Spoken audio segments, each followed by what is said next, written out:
Marcos, kinidnap pala ng Amerika? Yan po ang matapang at nakakagulat na pahayag mismo ng isa sa mga anak ni dating Pangulong Ferdinand Marcos Sr.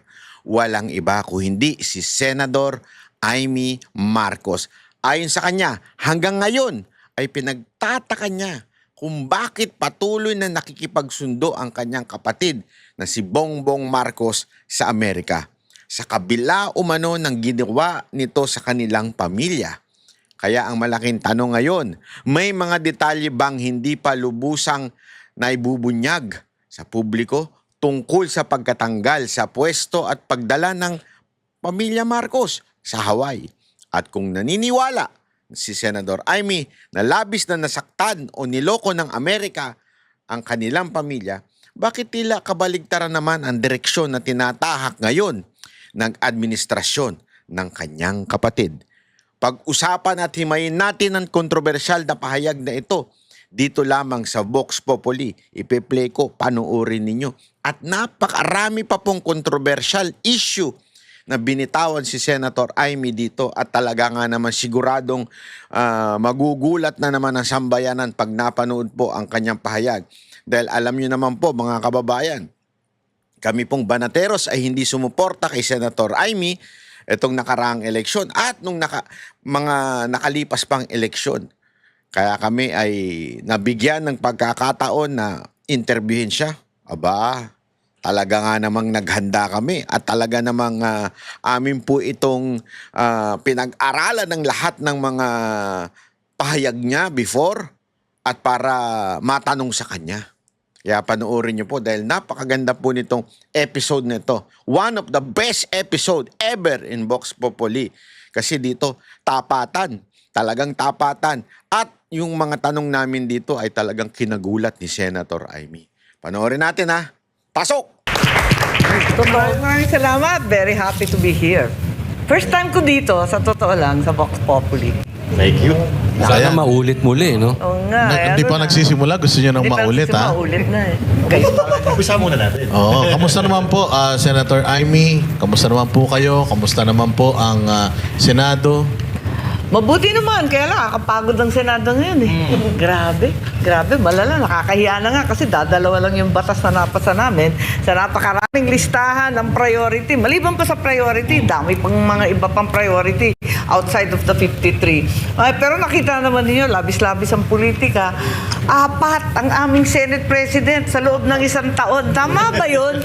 My goodness, grabe talaga naman. Tapos, 2 impeachment. Ayan naman, talagang wala kaming magagawa kundi politika. Yan ang problema. Pero sa kabila ng lahat ng yan ng inyong nabanggit, ano po ang sekreto ng Amy Marcos? Bakit parang hindi naman halata sa itsura ninyo kayo stressed? Meron bang sumusunod sa inyo na makeup artist dyan sa... Wala nga eh. Wala akong glam team, wala akong gana, wala sa mood. Talaga naman. Higit sa lahat, ang minority, walang pambayad. Wala, 0-0 na yung mga kwan namin, mga project namin, kakainis. Kahit yung binanggit sa SONA. Kasi may naririnig kami dyan meron daw isang senador dyan na sinusundan ng makeup artist. Oh, ayan naman, mga chismoso kayo, hindi nanggaling sa akin. Sino yan? Sino yan? Nako, Sabi nila pagka may, pag pag may sumusunod daw na makeup artist, ibig sabihin, mukhang impacta daw yan. Oh, ayan naman. Ang dami ng impact sa mundo. Dati tambalos-los lang. Tapos hindi daw kayo pinapansin, ha? Ay, Hindi daw, talaga. suplada na daw. Oh, talaga naman. Kayo talaga. Pero, Comment. Ilan lang ang babae sa Senado nga? Di 5 lang yata kami, no? bahala na silang manghula kung sino yan. Oo nga, ilan lang kami. 4 sa minority eh. Di ba? Pero speaking of yung Senate, Senator, ilang beses na kayo nagpalit ng Senate President, tapos may mga nangyaring gulo nitong nakaraan. Kumusta po ang Senado ngayon in terms of yung environment, security? Alam mo, hindi siya komportable. Unang-una, pagpasok mo pa lang, saan ka nakakita na sabi, talagang marami daw bomb threat, may kung ano-anong threat, nakakapraning eh. Pagpasok mo pa lang, 6,000 yung pulis, tapos naka-barbed wire lahat, ganun. Parang hindi Senado eh, parang papasok ka ng garrison, ano ba yun? Tapos yung mga NBI nung umpisa, sila yung gatekeeper ba? Kinakalkal pati yung mga empleyado namin, ba yun? Ang gulo. Hakaasar. So pagpasok mo pa lang, tense na. Ano ba to? Ano ba to? Tapos pagdating mo dun sa itaas, hindi nagkikiuan. Dati, kahit balitaktakan, todo debate, argumento, kompleto. Pag alis naman ng plenary, chikahan naman kami. Pero ngayon parang nakaka-stress eh. Parang toxic na yun. Oh, medyo toxic na talaga. Ika nga. Yun Pero na nga. hindi kaya doon nakuha ni Ontiveros yung threat na sinasabi niya? Kasi binantayan daw eh. Tapos hindi kaya doon niya naisip, ay ako may threat. Ay, Kaya ganon. binabantayan ako. Uso ang threat. Ayun naman. Anyway, simulan na natin ang usapan ha. May ilang political analyst at legal expert na nagsabing nakakadismaya ang SONA ngayong taon. Sa inyong pananaw, aling mga bahagi ng talumpati ang hindi sumasailalim sumasalamin sa tunay na sitwasyon ng ating bansa? Ay, nako. Kawawa naman yung kapatid ko. Parang may alternate universe yata sa palasyo. Kung ano-ano yata rin report doon na kunyari may accomplishment, wala namang accomplishment. Marami kasi. Ang dami talagang pinagsasabi na nahilo ko. Siyempre, unang-una, lahat ng tao nagtatanong sa akin, bakit naging space cadet, mag-astronaut na tayo? Nagkakamot nga ako ng ulo ano ba yun? Na magkaka-launching pad daw sa Cagayan, kauna-unahang spaceport. Katabi pa namin sa Ilocos Norte. Sabi ko sa loob-loob ko, wala na ngang port dun sa Port Irene. Wala na ngang airport sa Lalo. Hindi mabuksan-buksan. Magkakaroon pa ng spaceport. Tapos yung Cagayan na yan, halos kinain na ng buong dagat at ng ilog. Sa dami ng dumaan na bagyo, lalagyan pa ng spaceport. Ano ba yan? Ano ba yung mga paglalaroan ng mga rocket ship? Meron ng Philippine Space Agency, meron pang sinasabi si General Browner na spaceport para sa military naman. Nakukunin na naman sa modernization. Yung modernization na yan, 14 years na, hindi na modern. Pero kayo po, dahil sa, alam nyo, nagkaisa kayo sa mga nag-ano din ng budget, ang legislative branch, meron ba tayong pang pondo dito sa rocket na to? Nagtataka nga ako balat kung sa inyo kukunin na naman ba yan sa modernization? Kawawa naman sundalo natin, wala na nga baril. Na babara yung mga second hand na bulok galing South Korea. Hindi ko nga maintindihan kung saan manggagaling yan, nakakapagkaka. Ang dami-daming sinasabi na paggagastusan.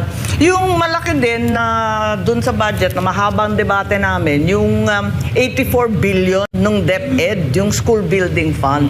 Hindi naman nagre-report na maayos. May malabong mga report na yung 40,000 daw na pinangako, nasa 23,000 na daw yung tapos. Pero pag tinanong mo sa DepEd, wala pang 1,000 ang natatapos sa taong ito. Kaya ano ba nangyayari? Hindi ko maintindihan. Ang labo nung tungkol sa education na number 1 sa budget sana. Talagang nakita ninyo, very motherhood yung statements, di ba? Pie in the sky, very motherhood lahat. Ang pinaka-importante, taas ang sahod ng guro. Yan ang pinaka-importante at the end of the day, di ba? Hindi naman school building, hindi naman computer. Tapos yung marami rin nagtatanong, magkakaroon ng computer center sa mga gubat? Saan yung internet dun? Walang kuryente dun. Kaya nga, mobile daw, mobile. Ay, naku, tignan natin kung paano ba yan talaga. Samantalang yung mga teachers natin, ganun pa rin yung sahod, pati yung chalk allowance, hindi nabibigay ng buo. Nandun pa rin, nakapako pa rin sila dun sa salary standardization 5 na hindi pa kompleto. So, paano mag-i-improve kung mismo yung teacher hindi nasikaso? Pero may sasabi siya tungkol sa teacher, Senator Amy, na walang teacher na magre-retire na teacher 1. Well, sana, hopefully, pero alam naman natin na marami pa ring teachers na hindi na po promote at yung promotion na politika na rin Naku, pambira talaga, di ba? Nabibili pa, may nabaril pa sa Palawan. Kaya ang hirap talaga, marami talagang dapat gawin sa edukasyon. Hindi naman bobo yung Pilipino, pero pag tinignan mo yung mga PSA scores, yung mga PISA, di ba? Ang baba ng score ng mga anak natin. So, paano nyo po marirate itong naging SONA ng presidente na inyong kapatid? Ikaw naman, di nga ako pumunta So, ayan. Absent na nga ako Speaking of hindi kayo pumunta, maraming mga opisyal na hindi pumunta. Anong Oo. dahilan nyo ba't hindi po kayo pumunta? Kami Kami, hindi naman kami nag-usap sa minority. Sa totoo lang, hindi nga kami nagkita-kita. Kanya-kanya na lang. Nung dumating kami sa Senado, punta ka mamaya. Hindi. Lahat hindi. Ako, masama ang loob ko. Sa totoo lang, last year, wala akong gana. This year, mas lalo akong walang gana. Kasi kinakasuhan naman ang mga minority. Inuubos naman kami. Pagkatapos, 2 kinulong. Isa fugitive. Tama ba to? Hindi naman yata karapat-dapat. Pero may Palibasa, picture, nagsasalita ng kritisismo, posisyon daw, ay nako. May picture na kumakalat. Ang gaganda ng mga damit ninyo. Kaya akala namin aatin kayo dun sa zona. Hindi, ang damit ko nga yung mga punit-punit. Puro mga retaso yon. Sabi ko sa pinsan ko, kasi pinsan ko gumawa, pinatahi ko lang. Sabi ko, eto, isang katutak na retasong itim. Ibuo mo yan, gawin mo ang palda, at saka yung bulok na barong. Tapos sabi niya, walang gana naman itong pinapagawa mo sa akin. Sabi ko, ganyan ang itsura ng ekonomiya natin. Yan ang bansa natin. Gutay-gutay, punit-punit, pira-piraso, tagpi-tagpi. Gawin mo na. Yan na yan. Wala na yan. At wala akong gana gumawa ng glamorosa. Wala sa mood eh. So regarding sa SONA po pa rin, yung racket, may tinanong kasi, di sinagot ng diretso, sabi common sense lang eh. Pero kung kayo po tatanungin, may benefits pa tayo makukuha or gain dyan sa racket o dapat mas unahin yung ibang bagay? Siguro naman, dapat unahin muna yung bigas, yung mahiwagang 20 peso bigas na ewan kung bakit naman yung pinangako. Naloka naman ako nung pinangako yun. Good pa ako nun eh. Medyo naniniwala pa akong may pag-asa noon. Abay, nagulat ako. Paano magiging 20 pesos yan? Akala ko tutulungan natin na magsasaka. Paano magiging 20 pesos yung abono kataas-taas, yung crudo kataas-taas, yung Ayun, yun. Pinagmalaki sa SONA na yung excise tax na minadali nila sa Senate, saka sa Congress, minadali nila ang todo. Wala nang debate eh. Sabi nila, kailangan. O, nung linabas yung announcement, ang tinanggalan lang naman ng excise tax, yung kerosene at saka LPG, yung inaasam-asam na crudo at saka yung gasolina. Wala naman. Para pa kami nagpakamatay doon sa excise tax na yun. Sana, kahit bawasan yung excise tax, kahit mga lahati man lang, at pati na rin yung VAT, dapat tanggalin na rin para sa mga minimum consumers. Ang taas na naman eh. Di ba? Sabi nila, bumaba, taas. Di ko na nga sinusundan eh. Pero nagano po kayo ha? Nanood doon po kayo. Paano kayo nanood? Or saan kayo nag-monitor nung SONA ng inyong ading? Natitense kasi ako pag pagsasalita ang kapatid ko, na-stress ako. Yung ibang minority, nagtipon-tipon doon sa lugar ni Alan, Peter Cayetano. Ako sumunod na lang after. Kasi nagdadasal ako sa umpisa lagi, nananervous ako. Tatakot ako kung anong sasabihin eh. Kasi, yun nga, kung ano-ano yung mga racket, computer sa gubat, nakakakamot ng ulo eh. Samantalang kahig santuka ang karamihan ng pamilya ngayon. Pero sinabi nyo kanina na naaawa kayo sa kapatid nyo dahil kung ano-ano na yung pinagsasabi niya. Sa tingin nyo may gumagawa nung mga sinasabi niya sa SONA? Matinik naman yun eh. Marunong Sino naman kaya? yun. Ewan, maraming wibulong dun eh, di ba? Pero siya ang gumawa at naniniwala kayo siya ang gumawa ng kanyang speech. Oo naman. Pero sana mas fact-based at saka yung state of the nation. Alam naman ng tao kung anong kalagayan ng buhay nila, no? Sana medyo dikit sa nangyayari sa araw-araw sa bawat pamilya. Isa pang malaking pasabog nung sa SONA na yun ay yung kakasuhan daw ang inyong pinsan. Hindi daw siya presidente ng inyong pamilya. Yan. Oo nga, Anong sa palagay po ninyo doon? Ewan ko, asa na yung pasabog? Tagal naman natin naghihintay, tapos na yung New Year, tapos na yung Pasko, di ba? Pasko dapat. Ano ba yun? Kung pasabog ba yun? Ewan ko. Pero Kayo, tingin nyo- anong bet ninyo? Sabi, gumagawa ng charges. Nagtataka nga ako, ang bilis-bilis kapag yung senador na oposisyon ng Turing. Bakit dito? Ang tagal-tagal. Tutak na yung ebidensya. Kaya dami-dami na ng mga testigo. Ano pang inaantay? Parang yung sinabi nyo rin yan dati, madam, naaalala ko na sinabihan niya si BBM na pangalanan mo na kung sino yung mga yan. Noon pa yun, yung goods pa kayo eh. Asan na yung Hanggang ngayon, wala pa rin. pasabog? Pero sa tingin Ni nyo, Sen, Quitis, ni Posporo.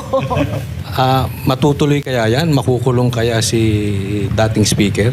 Oo, parang hindi ako maniwala eh. Kasi yun nga, yung sabi na wala, kakasuhan daw.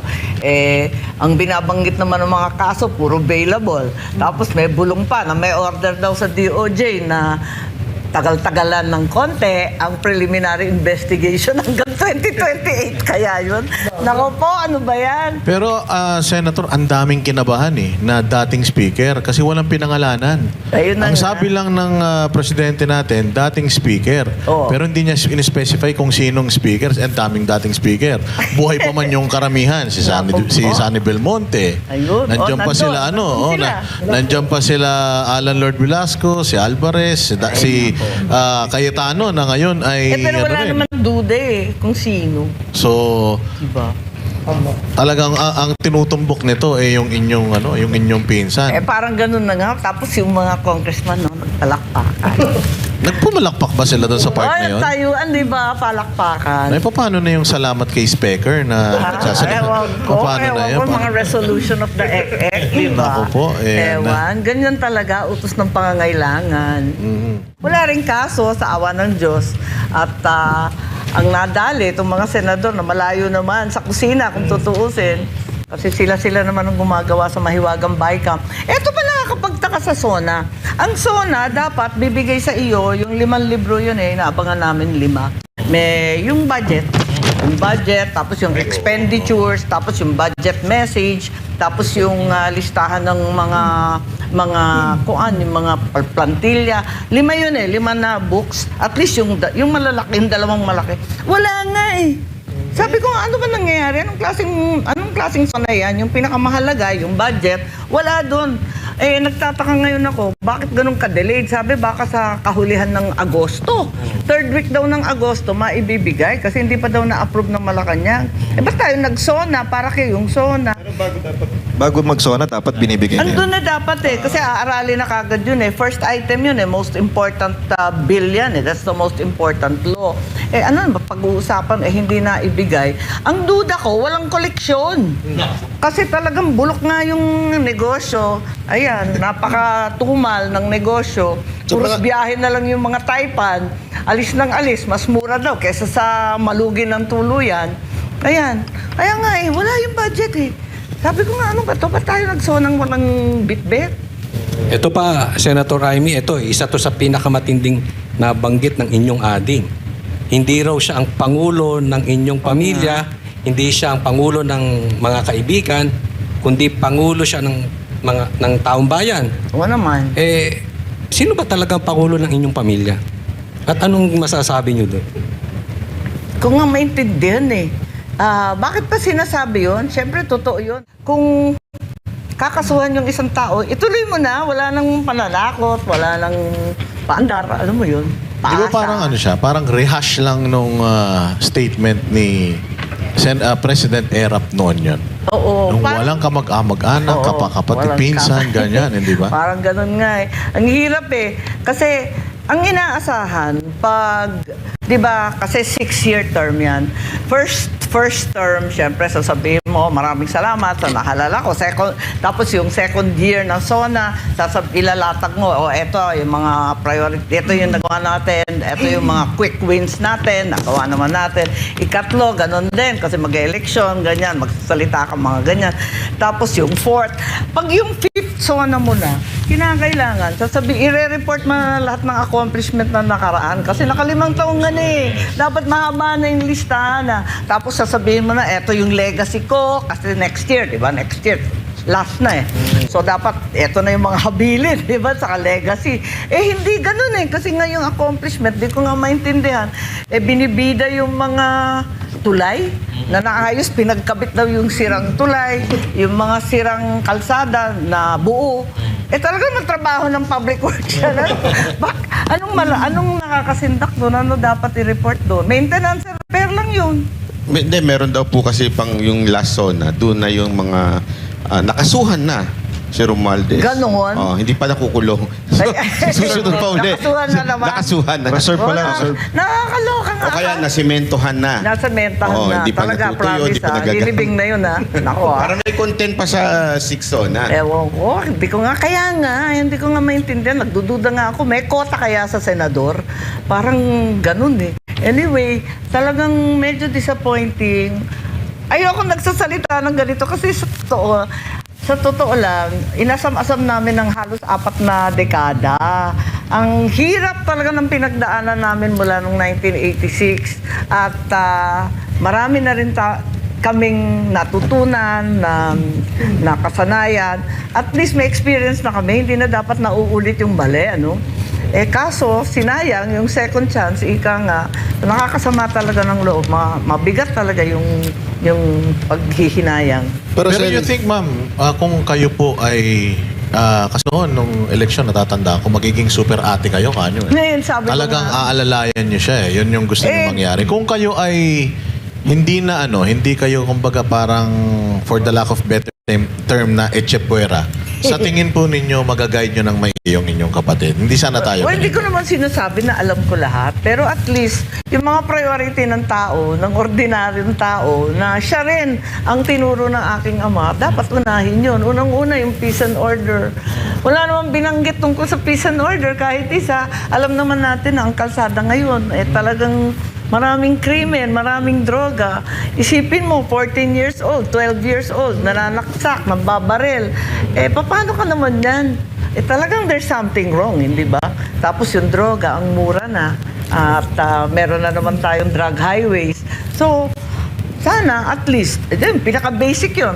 Di ka pwede mangalakal, walang negosyo, walang kita, walang trabaho kapag walang peace and order. So, nang nag-i-invest sa Pilipinas, tapos yung trabaho, dapat tutukan yung trabaho talaga eh. Wala talagang kikitain at habang walang sweldo, syempre, tataas din ang krimen, ang pagnanakaw.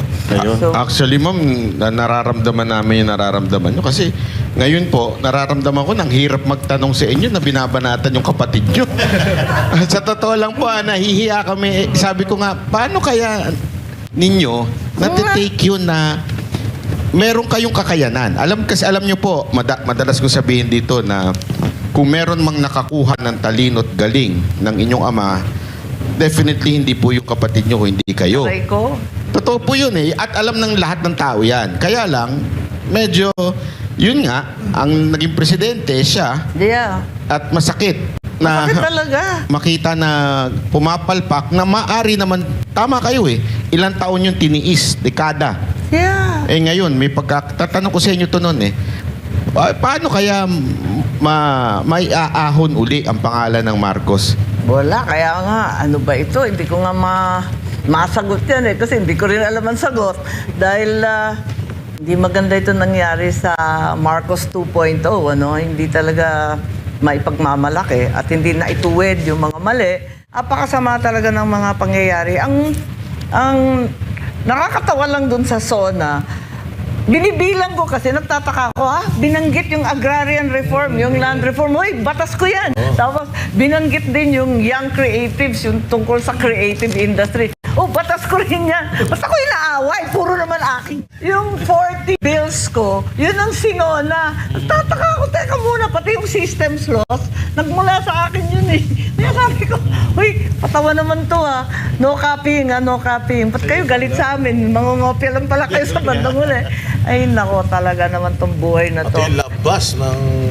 Yung mga labas na nakakatawa nga. It's so funny. I don't understand. Pati yung mga yung mga sahod na wag muna mag-tax, yung income tax itaas to 350. Ako nga kasali pa yung mga bonus, yung mga Christmas, ganyan, tanggal. Wala nang tax free. Ayun, sabi niya, ita-tax free daw niya. Sana nga.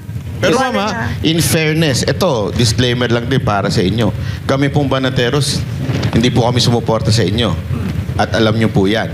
Pero yung ginagawa ninyo sa Senado ngayon, kahit pa paano nababawi yung, sorry po sa kapalpakan ng kapatid nyo.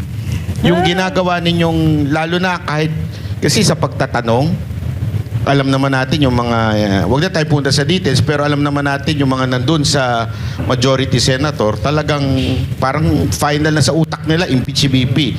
Pero kayo, napapalabas nyo talaga yung totoong mga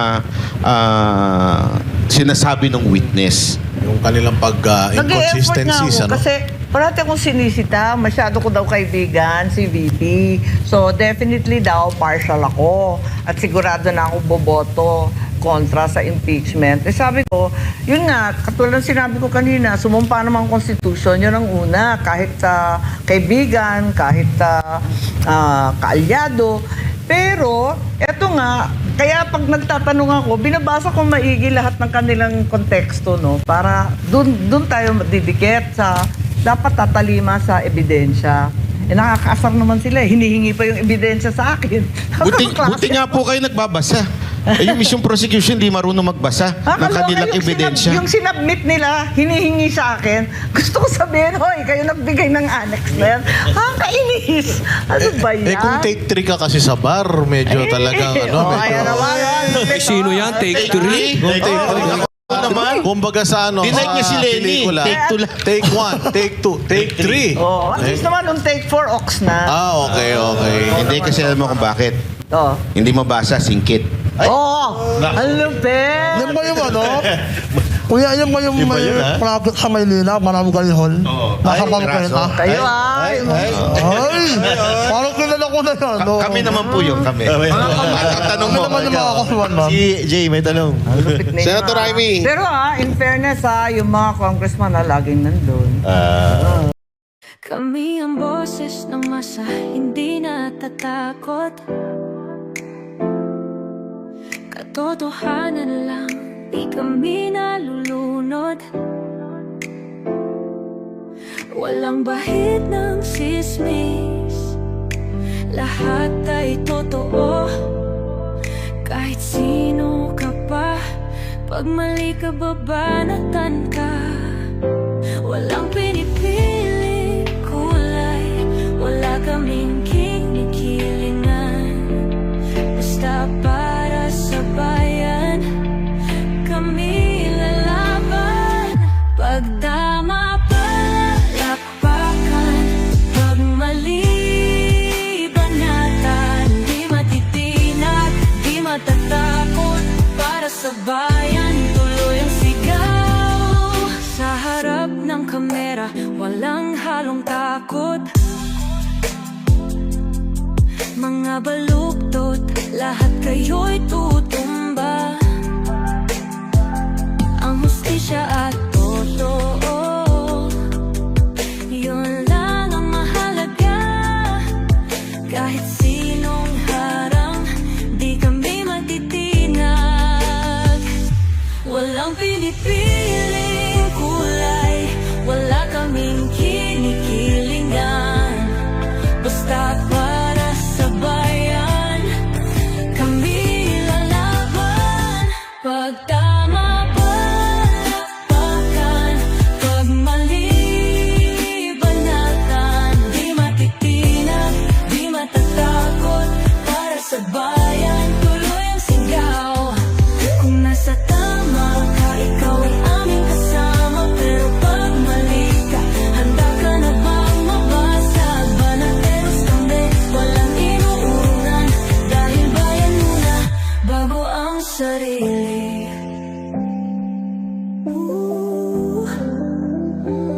Bago ang sarili.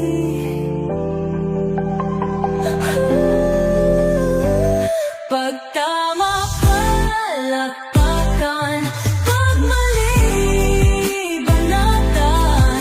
Banateros ang sigaw, katotohanan ang